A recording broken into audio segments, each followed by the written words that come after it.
Finally, makakatikim na next time. Saan nyo nakikita? Sa Korea lang namin ito, sa K-drama lang nanonood. Nanonood po kami ng Kapag nakikita ko to sa Korea. K-drama, parang masarap-sarap. Yan ang kumain. So, to see is to believe. To see is to believe. To taste is to believe. Ah, ganun siya kalaki yung food ko. Okay, video nyo. Pwede video. So hot. May puto. Uy, ang dami. Kaya diet lang sila. Hindi, kuya, hindi kami diet. Kami diet. Gusto ko yung puti. Ayoko na siya na maalat. Kakanta ko ng Korean. Tuwang-tuwa kayo, Yeah. Uy, pero hindi ito yung first time po makatikim nito. Eh. Nakatikim ako sa airport ng Pinas nung huli kong uwi. Oh, so anong Hindi, ako this is my first time. First time ko doon. Diba? Okay.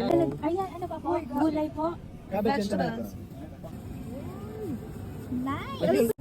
Oh, wow, sarap. Baka yung na-order mo sa Pilipinas na yan. Pero hindi ganyan. Okay. Okay na po. Kasi malaki to, dat malaki din ang nga. Saan ito binubuksan?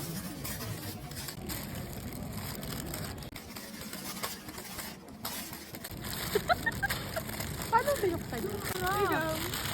First bite. Yes.